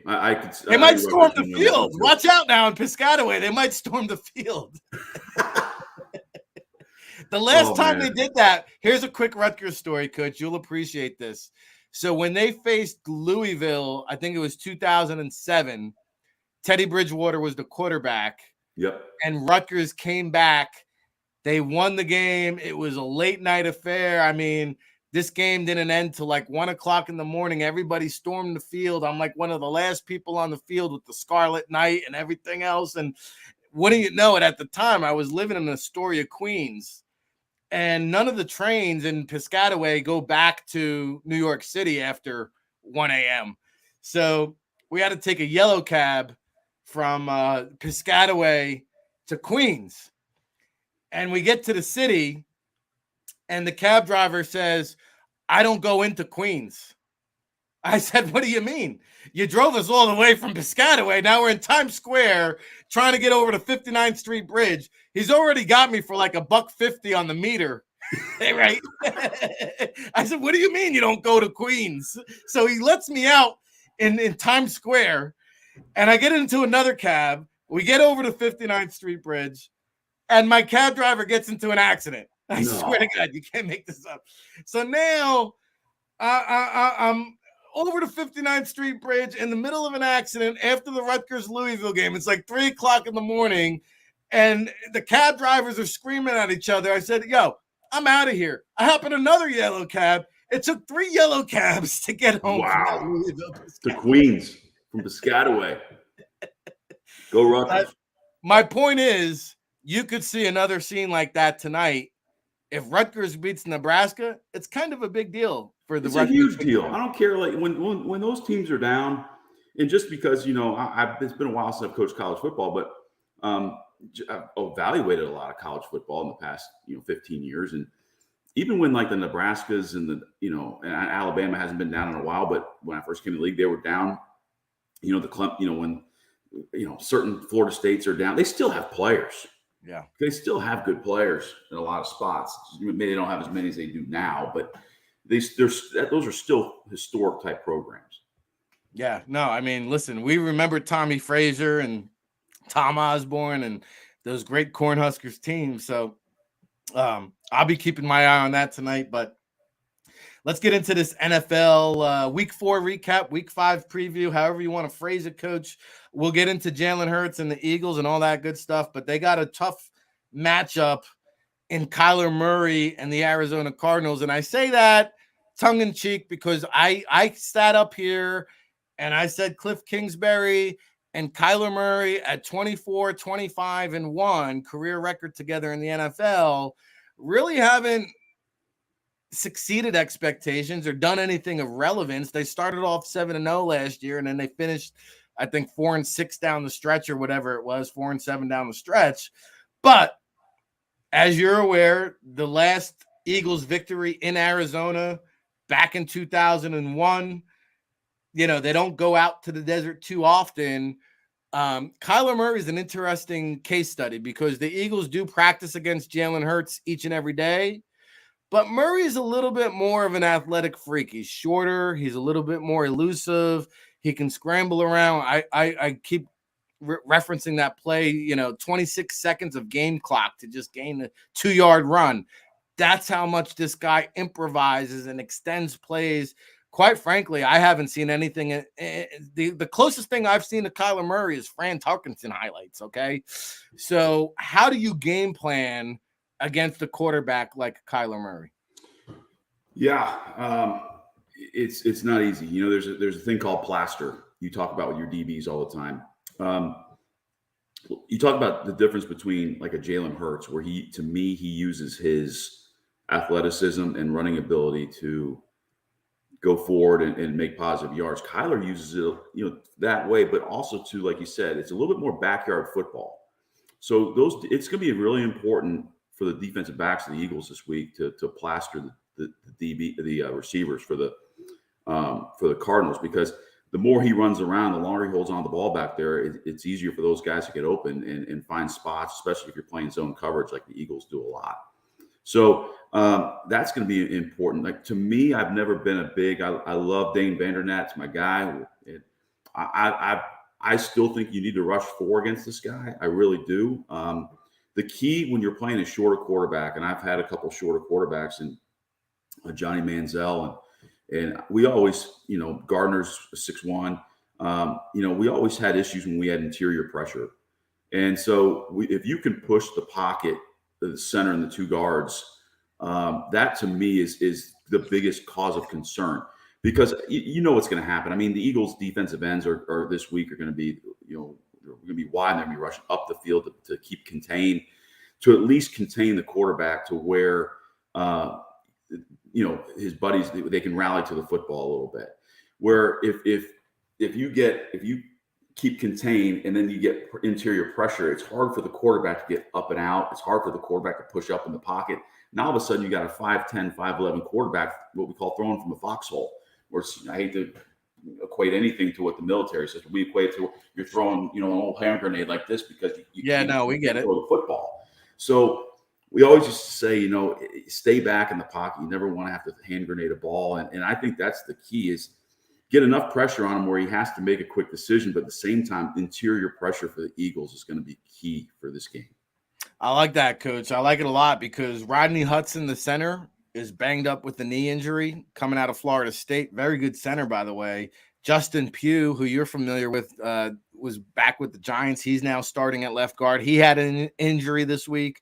His backup had an injury this week. So that interior of the offensive line, Will Hernandez is the other starting guard, by the way. So I think Jordan Davis, Fletcher Cox, Javon Hargrove, they could be in line for a big-time day here. And those guys played really well last week, too. I mean, they played really, really well last week. I mean, you saw Trevor having to break contain, and, we'll talk about that performance here in a little bit. But, I mean, there's no doubt in my mind the Eagles can create what I just talked about with the players they have inside, and that's what I expect them to do. But, I mean, you got to force Kyler to stay in the pocket and make decisions and press him interiorly, in interior part of the pocket. And I think if they do that, I think the Eagles are going to have a tremendous amount of success. I mean, you look at the Cardinals offense. I mean, they're the lowest scoring offense in the first half in the National Football League, averaging 4 points a game. The Eagles are a fourth quarter team, though. They're a fourth quarter team. Yeah, I agree. Yeah, it's like, but can you live and die like that and win a championship? I don't know. Time will tell. Time will tell. I don't know. The old football talk starting fast, and I'm still a believer in that, and that's why why I'm so high in the Eagles offense, because they're number one at 23 points a game in the first half. So that to me is the stat of the day coming up into this game. Is I think the Eagles are too good for you to get a slow start on them. I think and I mean, look what happened. Look what happened last week against the Jags. I mean, the Jags were up 14-0 before I had my first sip of Diet Coke. And it's we're thinking, oh, here it comes. It's going to be a long day for the Eagles. It's pouring rain, blah, blah, blah. And the play of the game in my opinion, in that game was when Trevor Lawrence overthrew for the touchdown to go up 21-0, when he overthrew the receiver down the right sideline. He makes that throw. I don't know what happens. I still think the Eagles come back and win. This is the kind of team they are. But that was a huge, huge play in that game. So even, you see the recipe of starting fast against the Eagles. You got these great teams, Rick and Tone. You got to put these guys away. Like, you got to find a way to put teams away. It could be offensively, scoring a bunch of points like the Eagles doing, and they're playing great defense right now too. Or you got to blitz and get home. You got to put these teams away. And you got to do it week in and week out. I mean, it's hard when you're all of a sudden you're in fourth quarter mode and you're down 3 scores with 10 minutes to go, and you're playing street ball out there and hucking it all over the place, and it's that's hard football, and it's hard to win week in and week out with that type of football. Yeah, we've seen the Eagles' opponents try to win with that formula. It doesn't work. Now, the Cardinals are outscoring opponents in the fourth quarter 49-13. They have the biggest fourth quarter differential. So the Eagles will need to play a complete football game. But let's be honest, they've led every game going into halftime. Even last week, you mentioned that would have put them up 21-0. It would have been a big deal because the Eagles bounced back. They went into the half 20-14. They withstood the Dougie P punch in the mouth, so to speak. And they did give him the standing ovation, by the way, which was great to see. And he deserved that. Any thoughts there? Did you see that? I was really happy. I saw the replays of it on television. I was not surprised because as passionate a fan base as the Eagles have, and the town of Philadelphia is, they still respect former Eagles, and if you did a good job there, and obviously Coach Peterson did not a good job, but a fantastic job. Yeah, and we see that in the chat room each and every week when you join us. The Eagles fans have nothing for love, but for Coach Flip here on the football. Right back at you guys. Yeah, man. Each and every Friday, by the way. So buckle up. My favorite hour of the week, Rick, I got to say. Spending an hour with you and Tone, or 45 minutes with you and Tone. What else? Mine too. And I get a little dose of college football, and I got to throw out a little, loved your. I saw the list when I was sitting here in the green room in my room. I saw the list of concerts come up there at the Ocean Casino and Resort. Those pretty good lineup right there. Coach, I'm trying to tell you, man, we got a suite waiting for you whenever you're ready. I love it. We'll get down there at the Eagles pre and post game, shake it up a little bit. Love it. So let me ask you then. So Trevor Lawrence, to me, who's been a pretty mobile quarterback when needed, the Eagles kind of made him look like a statue back there and had him all kinds of disorientated. What happened exactly from your point of view? Yeah, I mean, it's just poor ball security. I mean, the one where he was flushed out to the right and fumbled, I think the first fumble, no one touched it. I mean, the ball hit his thigh and it came out. And, you got to give a lot of credit to the Eagles, defense and the coaches too. I mean, obviously they teach swarming the football because the majority of the time you put a couple of balls on the ground, you're going to recover a few of them. And the ball just bounced right in the Eagles' hands. And usually when you hustle and you're around the football, good things happen. And that's just the old mantra, whether you're playing offense, whether you're playing defense. If you're hauling, if the ball gets thrown on the other side of the field and you're the receiver on this side of the field and you're hauling butt to get over there and block for your buddy, usually good things happen. If the ball comes out, you make a key block, you spring for the touchdown, you spring instead of a 15-yard gain, you get a 40-yard gain. Usually good things happen. So that to me was awesome. I think the biggest disappointment I saw out of Trevor's performance really was obviously the fumbled snaps and everything. That can't happen. I mean, it just can't happen. I mean, there's nothing in the world that deflates a practice or a game more than when you fumble a snap. I mean, that's the most fundamental thing you've been doing since you've been in 5th grade, was taking a snap from center. And I know it's frustrating for those guys. It was wet. We've all been there when the ball feels like it's a I don't know if you've ever been a kid, but back down when I lived in the South, and they used to oil up a watermelon and throw it in the pool for all the kids, and it's like a grease ball. I mean, it's we've all been there, but still can't happen. And the biggest disappointment I saw was I thought in the interception in the red zone, which would have put it, I think, a 1-score game. He forced the ball. And it was a great play by the corner baiting and throw that ball, but the receiver was wide ass open on. Excuse me, pardon my language. Was wide open on the wide route, and if he just dumps it down, he probably just it's a first down and they move on and they may make it a 1-score game. And that to me was the biggest disappointment of that game, was that decision. That can't happen at that time in the game in the red zone. It just can't happen. Yeah, Coach Flip here. And don't worry, we don't have a PG rating on this show, Coach. So on the opposite end of the spectrum, though, Jalen Hurts just continues to defy all odds. You said it at the top of the segment. Haters are going to hate. There's still media brethren out there that don't believe Jalen Hurts is the future franchise quarterback. But Rick, when are people going to start to believe us? When are people going to start to believe us? We've been saying it since week 1. I mean, what does the kid have to do? He hasn't beaten anybody that's of relevance. That's what. Get out of here. But he beat a $40 million quarterback in Kirk Cousins. He might knock off a $46 million quarterback in Kyler Murray, and they'll come back next week, and the haters are going to say, oh, well, the Eagles haven't beaten anybody of relevance. Meanwhile, they're the only undefeated team in the National Football League. Just from being in the NFL long enough, I mean, there's so many, and that's why we all love it. There's so many people that are just love it and memorize stats and know all the players, and that's why it's the biggest sport in the world. I know you're FIFA fans and all of the Premier League guys. I got it. I'm a Premier League guy too, but the NFL football is just so huge, and everyone's going to have an opinion, unfortunately, and some of those sometimes are unjustified and sometimes they're warranted. And unfortunately for this young man, he's playing at an unbelievably high level. I hope for him it continues. I hope for the Eagles it continues. I hope for the city of Philadelphia it continues. And we won't know, but there's nothing that on the tape or when you watch the game that shows you it's not. It's just I don't see any, there's not you just don't see a lot of fluky plays, where a ball going off the guy's hand and for a touchdown, and all of a sudden they go, what? You just don't see a lot of those plays. You see a lot of good, clean football, and on both sides of the football and in the kicking game. I mean, hats off to Jake Elliott last week. I mean, that was getting hit in the leg and then coming in and making that kick. And I mean, they're right now they're rolling on all 3 phases. And like I said, I hope it continues, but I just don't see a lot of fluky football out there. I see a lot of good, clean football. And like I said, I hope it continues for those guys. Yeah. I always thought the third year of a quarterback is really the make it or break it season, and this guy has done nothing but elevate his game. And you mentioned Jake Elliott. I think both the Cardinals and the Eagles are going to have backup kickers in this. Oh, is Jake out this week? I did not check the injury report yet. It sounds like Elliott's out. They signed Cameron Dicker, the kicker. Okay, I had not checked the injury report. I apologize.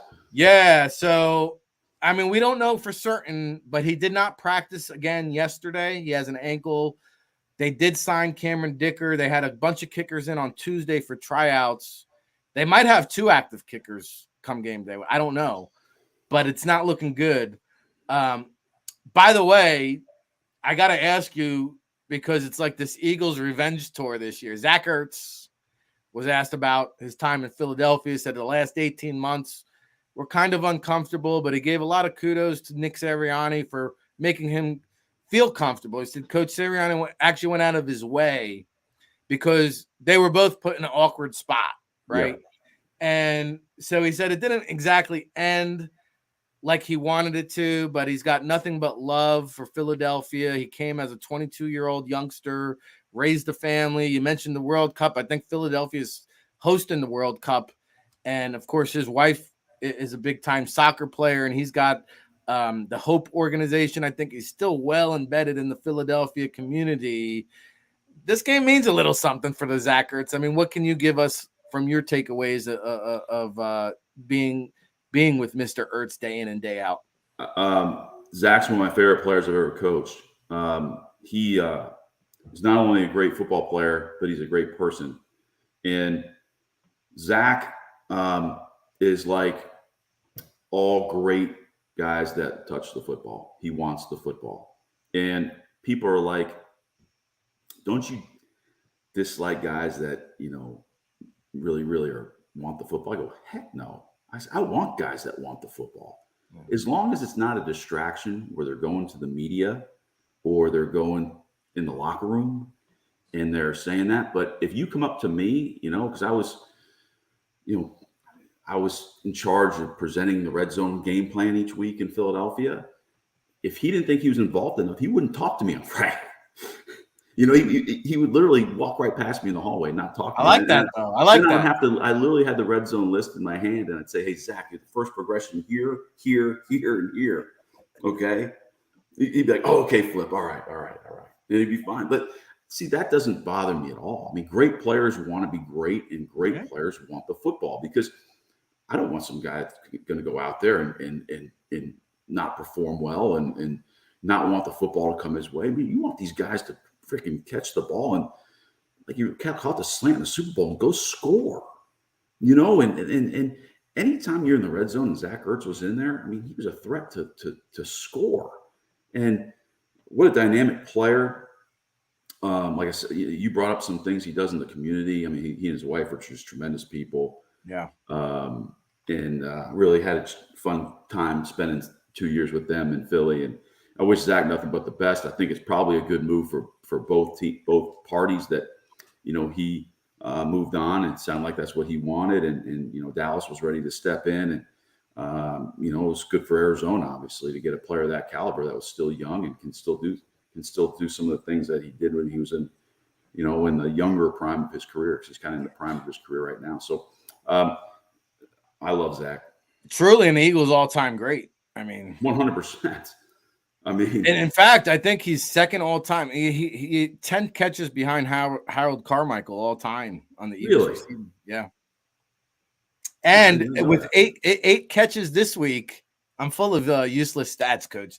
8 catches this week, he'll pass Ozzie Newsome on the all-time tight end list. Yeah. Wow. Right? Putting himself in pretty good company. I made this comment the other day, like when Ozzie retired, I'm pretty sure he was number 1 across the board in all tight end receiving categories, but he's been knocked down a few notches. He's he'll be 8th all time once Ertz passes him. But yeah, I mean, some of these tight ends now, and I don't know where they all rank on the list, but I mean, you go back to like when I came into the NFL with Jeremy Shockey. I mean, guys like that were just dynamic, that were not just your Y, tight ends that are just really a taller offensive guard. You know what I mean? That these guys could run a little bit and there's so many dynamic tight ends these days that it's such a great matchup. My favorite position on the team. Well, hey, Coach, John D. Filippo here on a Football Friday, the Football Playbook. Ric Serritella here with you. I want to pick your brain on some Week 4 performances that stood out to you. Now, next week we're going to face Jason Peters and the Dallas Cowboys. Cooper Rush, I got to ask you about him because he's doing things that he's the only quarterback since Kurt Warner to be undrafted and I think win his first 4 or 5 starts. And they asked Mike McCarthy about the game this week against the world champion Rams. He said, I can tell you one thing. We're not the underdogs, even though they are on paper. But what do you make of this Cooper Rush-led Cowboys now that head into the Rams? I think the Cowboys, call me crazy. I'm going to get into my pick 'em here after this segment. I think the Cowboys got a shot to win this game, and they're right there in the hunt. They're not going away here, but Dak Prescott might be back for Philadelphia next week. But just to talk about Cooper Rush, man, an undrafted free agent, this guy is just playing lights out. He is playing lights out. And I've watched probably about a game and a half on the games he's played. I really admire the way he keeps the game really simple. You can tell. I mean, the ball comes out. He knows exactly. He has a plan. When he goes to the line of scrimmage, this young man has a plan. When that ball hits his 5th step, if they're throwing a hitch route and the corner's 7 yards off, he's going to take that 6 yards and move on and play 2nd and 4 football. And then they can, either run. Then the whole playbook's open. So that to me is a young player that hasn't played a lot of football in this league. I think that's that's something we always preached in the quarterback room. Keep it simple in your mind, okay? Whenever you're struggling a little bit with the decision or you're struggling a little bit with your accuracy, always remember your techniques, your fundamentals, and your progressions. And that's what this young man's doing. He's keeping it simple. He's letting his playmakers make plays. I mean, the Dallas Cowboys are always going to have playmakers on offense. I mean, they're always going to be good.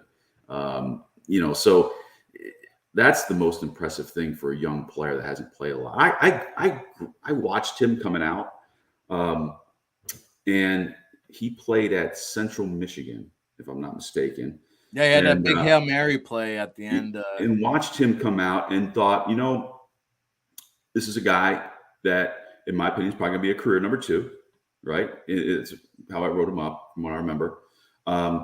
Adequate, not great arm strength, but plays the game really smart. And gets the ball out and is just a little bit of a distributor, just distributes the ball and does the right thing and doesn't make a lot of mistakes. And, he's athletic enough to move in the pocket. He's got some pocket athleticism to him. I'm really impressed with this young guy. And I know when Dak comes back, they're going to play Dak and all that and full speed ahead with Dak because Dak's earned that. But at the same time, you can't discredit what this young man's done and kept them in it. I mean, all you can do at this point of the season is keep pace with your division. That's all. You can't look too far ahead. You just got to keep pace with your division. And the fact that he's keeping them in that, not only has he been a help to the Dallas Cowboys, but he's been a help to himself because with the majority, not all, because it's like anything. There's some better people at certain spots than others. The normal backup quarterback. Let's just say your starter misses 4 games, right? You're hoping 2-2, in all honesty. That's what you're hoping. You're hoping 2-2, at the best case scenario, 3-1. And this young man's come in and obviously outperformed that. And kudos to him. Hats off to him. He's doing a great job. And I always love to see great quarterback play. So, I'm biased to guys that just do it the right way. No, you're right, because I remember Lamar Jackson got hurt last year. Huntley came in. They went 1-3 or 0-4 in those games started. He played well, but they didn't win games. Cooper Rush is winning games, and it goes back to the old thing. You can't go broke taking a profit. That's what Cooper Rush does well. It seems like him and Kellen Moore are just connected at the mind. It's funny. Kellen kind of played the game a lot like him. Yeah. Kyle, wasn't the most talented guy in the world. Absolutely. Smart. Out of Boise State. Yep. He kind of played the game the same way. And unfortunately, I was last time I was coaching college football, I was the OC at San Jose State, and Kellen Moore was on the other side of the sidelines playing quarterback at Boise. And I thought they were going to score 100 on us that night. It was like 42-7 or something at halftime. I was like, oh my gosh, this team's going to drop 100 on us. San Jose State in action tonight, by the way, against UNLV. And one of my best friends, I'm going to throw a shout out to Brent Brennan. He was the receiver coach when I was there. He's now the head coach and doing a heck of a job at San Jose. That is not an easy place to win. My guy Fred Goducci out there. Do you know Fred? I know Fred well. Yeah, that's my paisan.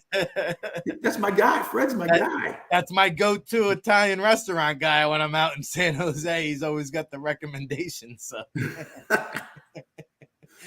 By the way, there's not too many good Italian restaurants out in Phoenix. I would assume that compared to Philadelphia in the Northeast, I would tend to probably agree with you. Yeah, Sirianni is going to be in trouble this weekend. So, Coach Flip here on the Football Playbook. Let me get some impressions from you from Week 4 NFL action. Who are some quarterbacks or players that stood out to you? Yeah, two guys that played against each other. I mean, you got two guys that kind of got thrown to the curb that played against each other. You got to give a shout out to Geno Smith and Jared Goff. I mean, both those guys had an unbelievable day. Jared Goff's playing an unbelievable high level right now. That Detroit offense right now is rolling, man. They're scoring points. They're throwing up yards. Kudos to Dan Campbell and his staff, because, a lot of people would have said that, Dan Campbell is going to be one of those run the ball,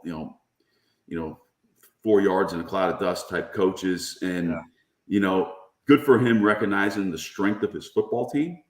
Now, and I'm not saying they can't run the football because they have run the football with those guys, but I'm just saying understanding that they're going to have to score points to win football games, and kudos to Dan Campbell for recognizing that and letting Ben Johnson, his OC, do his thing.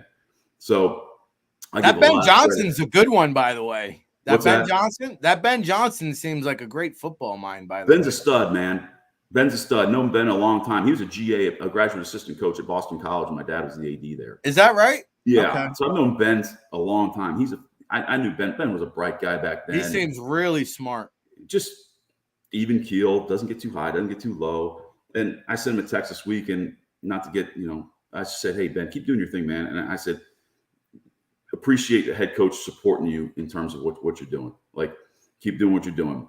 Yeah. And I work with Anthony Glenn in Cleveland, who's now the DC there. The defense will get better. AG's too good of a coach for it not to. So kudos to him. And again, Geno Smith coming out, playing well. Everyone wrote him off too.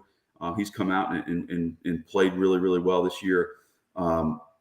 Good for him. I thought Saquon Barkley played really well this weekend. I even though they're in the division, Rick, Tone, those old throwback giant unis look freaking sweet. Yeah. Those look really freaking cool. New York Football Giants, yeah. A guy I wanted to draft in Jacksonville, he got picked one pick behind us, was TJ Hawkinson, going back to the Lions. Breakout game for TJ. Another Iowa tight end that came out and played fantastic. So yeah, those four guys, and throwing out some Eagles guys, I thought that you got to give Driscoll and Opeta some love too. I mean, to come in and when two linemen go down and play like they played, kudos to those guys. Like I already mentioned, Jake Elliott. I mean, Hassan Reddick is playing fantastic. He's playing lights out right now. And on a day like that, Miles Sanders, I thought, took over the game at times and really just kind of was the foot on the throat of the Jacksonville Jaguars. And he had a career day. And so whenever you're in those conditions and be able to score that amount of points and have those guys, play so well. Those are the guys that around the league I thought did really good. Yeah, Barkley, man, he's back to his old form. He's got 125 plus scrimmage yards in 3 of the first 4 games here. They're going to be on in London early morning. Kegs and eggs. Yeah. I got to ask you, the Geno Smith, I can't remember a quarterback resurgence late in the career. I got to go back to like Rich Gannon to think of a quarterback that kind of like Gannon kind of hung around as a backup for like a decade or so. And then I think with the Raiders, he just came out like a gangbuster and became this great Pro Bowl caliber starting quarterback. I can't remember. One year he was the MVP. Yeah, you're right. He did. He won the MVP. Yeah, he won the MVP. I think it was 2003, maybe. Sounds about right. Right. He won the MVP one year. Yeah. So Hey, I'll tell you what, Coach. Before I leave you, I got to get your opinion on something. Sure. How many points does Saban drop on Jimbo? They've been spawning in the media, right, for the last year or so. So I'll tell you what, Alabama's laying 24. That's a lot of points. Yeah. I'm thinking it's going to be like I'm thinking they score about 6 or 7 touchdowns. It's going to be like 48-35.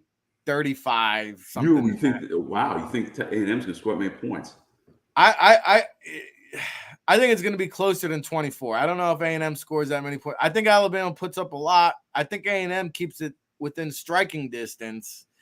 But yeah, I mean, listen, Jimbo got him last time, I think. So they did. They beat him on field goal, last second field goal. Saban's on his revenge tour this week, so I could see how now. I'm with Coach Woods. I want to know what's up with the status of Bryce Young too. Yeah, he's got a sprained MCL, so maybe they won't be scoring up as much as I want them to. And it's been a little bit of a busy year here, Coach. So like, my head isn't on the full spectrum yet. I'm with you. Football. But yeah, I'll tell you what, man. That's why one of the million reasons I love being on there with you and Tone is, I want to give your listeners the best, my A game. And so it really, I'm sitting there, my wife's making fun of me because I'm sitting there with my notepad right here while I'm watching the Eagles game, freaking jotting down things that I see. The playbook, the football playbook. Tell her, hey, we're here each and every Friday. It's what we do. Let's go. Coach, I can't wait to get you up to Atlantic City. We're going to get down to the Ocean Casino and Resorts. They got all kinds of concerts. They got the Eagles pre and post game. I know for sure they're going to take care of you. And by the way, they got a good Italian food at the. I can guarantee you that. Something they won't find out in Arizona. So Sirianni is going to have to do a quick, good tour because they might be heading back there. The Super Bowl is in Arizona this year in February. Hey, remember now, pump the brakes. It's week 5. Pump the brakes, right? Okay, Coach. Let's not peak too soon, baby. One at a time. Hey, and then once we start getting around week 12, we can start saying the SB word. Okay, fair enough. Fair enough. I will tell you this, though. When we come back next week and we go into the bye week and we beat the Dallas Cowboys and we're 6-0 and we go into the bye undefeated, then we can start whispering it then. All right. And we can tell Mercury Morris and the boys to just keep that champagne on the ice over there. No doubt. All right, Coach. Hey, Flip. Always a pleasure, man. We'll do it again next week. Sounds good, guys. Have a great weekend. Go Birds. 34-20 Eagles. See you guys next Friday. Thanks. You're keeping on top of me, giving us the prediction. At least somebody's keeping on top of the RIC. We got Tone behind the scenes. We got Coach Flip here on a Football Friday affair. Hey, we got a few minutes left in the show. We're going to take a quick break. I'm going to get my NFL pick 'em in rapid fire style right after this. Smash the like button on your way out. The greatest fans on earth. It's a bold statement, but would you expect anything less from Philadelphia? 58 years of heartache creates a toughness, a grit, a resolve not found in most. Sure, our prayers were answered, but now that we've had a taste, we're looking for more. Pondley Hockey, official partner of the Philadelphia Eagles. Action News at 11 with Rick Williams. It's the team you trust to bring it all together. The stories that impact your community. A sports roundup for the locals. And the AccuWeather forecast you depend on. Action News at 11 with Rick Williams. Go to get your game on. Go for the beers. Go for the cheers. Go for the hit and the hits. Go for the stakes and the stakes. Go to get your parlay on. Go to get your party on. Go for the scene. Go for the screens. Go for the gallery. Go for the win. Go to Ocean. Visit theoceanac.com to plan your visit. Since 1977 at Rafferty Subaru, we have always been about our customers and the community. Early on, a safe and durable option, we've evolved to become the best overall brand according to Kelley Blue Book. Over the last 14 years, we've donated thousands of dollars through the Subaru Share the Love event and found homes for hundreds of pets. The Rafferty family is proud of our 45 years in business. This month, celebrate our anniversary with special financing on select models. Visit us and see why.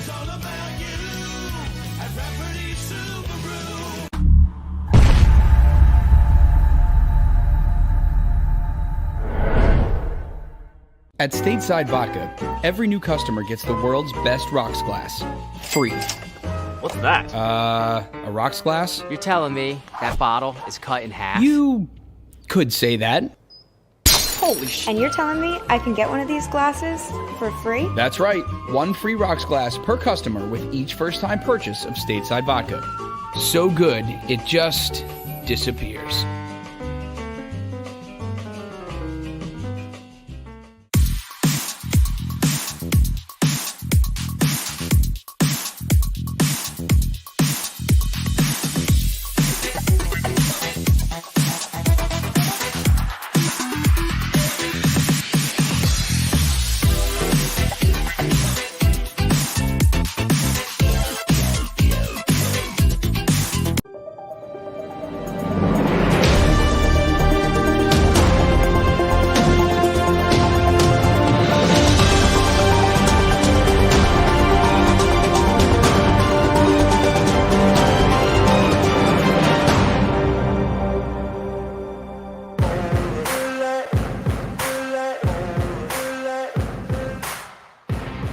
All right, staying in the place to be here on the Football Playbook. It's all brought to you by Ocean Casino Resort. Smash that like button. Let's get up. Can we hit 100? Please.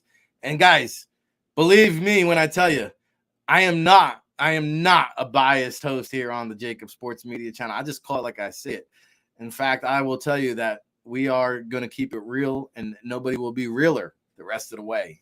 Promise. All right, we got about 5 minutes. I'm going to give you 14 pick'ems in 5 minutes to do the best we can. Now, last week, 10-6. We went 9-7 the first 3 weeks, 10-6 against the spread, by the way, bringing us to 38-27. We had the Colts to win outright last night, 2-2 on the best bets, 38-27 overall against the spread.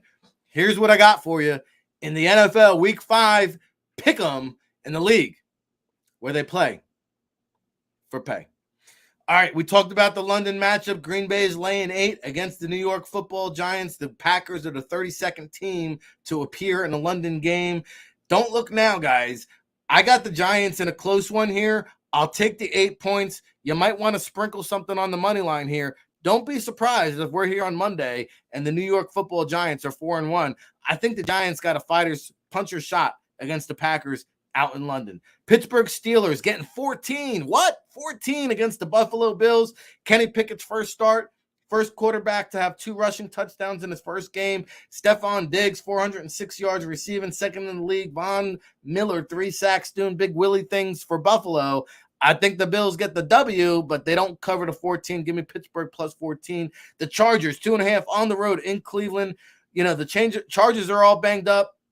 Herbert's got the most 300-yard passing games in the first 3 years, 19, more than any NFL quarterback. However, Nick Chubb, Kareem Hunt, going to be too much. Give me the Cleveland Browns to win this ball game. Chicago Bears getting 7.5 at Minnesota. Justin Fields back in December had his best game as a pro against the Vikings, 285 passing yards last December. I like the Vikings to win. I think the Bears cover 7.5. Sounds pretty good to me. Detroit, who Coach Flip just praised, they can light up the scoreboard, but this Bailey Zapp, it's Zappy time. I like New England here. However, keep an eye on this Josh Reynolds. He's developing as one of the better slot receivers in the National Football League. I think it's a close one. I don't feel great about it, but I got a gut feeling about this Bailey Zapp kid. Give me New England plus the 3.5. Seattle getting 5.5 against the Saints. The Saints stink. I don't know who's starting, Dalton or Winston. It doesn't really matter. I've got the Seahawks to win this game. Never mind the 5.5. I'll gladly take it. Give me the Seahawks on the road to keep it rolling against the Saints. You know, Robert Saleh, maybe he's making a believer out of me. I got a bad vibe against this Dolphins team, just the whole aura surrounding the Tua situation. Teddy B, remember, the Jets took a flyer on Teddy B after that devastating injury. He makes a return to the Meadowlands. However, Saleh's keeping receipts. He's flipped me to the other side now. I think the Jets win. I don't know if they cover the 3. I don't feel great about it, but give me the Jets minus the 3. Atlanta keeps putting W's on the board. You know, Tom Brady had the divorce talk this week. Cole Beasley retired. Julio Jones visits his old team, all-time leading Falcons receiver. Give me the Falcons plus the 10. I think the Buccaneers win this game, but the Buccaneers haven't blown out anybody. 10-point, double-digit, way too much. Give me the Falcons plus the 10. Tennessee rolls into Washington coming off a season high. Derrick Henry, 147 scrimmage yards. I think the Titans keep the train rolling. They cover the 2 points at Washington. Carson Wentz watch is on. He won't be starting by the time they face Philadelphia in Week 10. Houston, you know, they're my point favorite here. Give me the 7. I think the Jaguars win. They get back on the right track.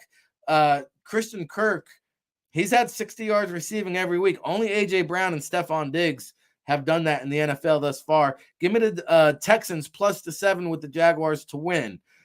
All right, the next one is my best bet of the week. If you're smart like me, you're going in on the 49ers, minus 6.5 against Carolina. Are you kidding me? This could be 16.5, and I'd still take the 49ers.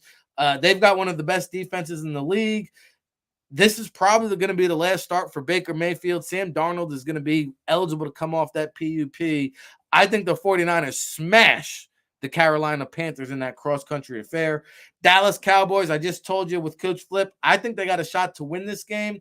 Mike McCarthy said, we're not the underdogs here. Believe you that. Cooper Rush keeps doing Cooper Rush type of things. He leads the NFL with 42 receptions. However, I don't think it'll be enough for the LA Rams to overcome this game. I've got the Cowboys to win this game.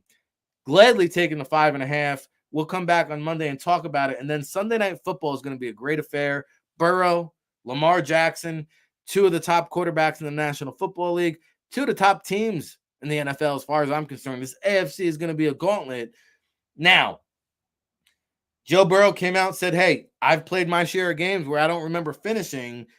His talk in terms of Tua, that made some waves this week, but his performance is going to take over. Don't look now. Lamar Jackson leads the NFL with 11 passing touchdowns. Oh, by the way, he leads the Ravens with 316 rushing yards. Lamar Jackson, outside of Jalen Hurts, is playing as good as anybody. However, Cincinnati Bengals getting 3.5. This is a coin toss type of affair. I like the Bengals to win this game. I like a lot of road dogs this week. The NFL has been a really coin flip kind of affair each and every week. So if you're telling me I get the Bengals plus 3.5 with a pretty good shot to win, give me Cincinnati, Sunday Night Football. That's going to be a good one. We'll come back next week and talk about it. It'll be Cowboys week, Jason Peters week. A lot of talk, a lot of Cowboys beat writers on, a lot of Cowboys fans are going to try to invade the chat room. So let's protect our territory, everybody. Hey, the chat room people, you all been good to me this week. Appreciate seeing a lot of newbies. I saw Seattle. I saw Oklahoma.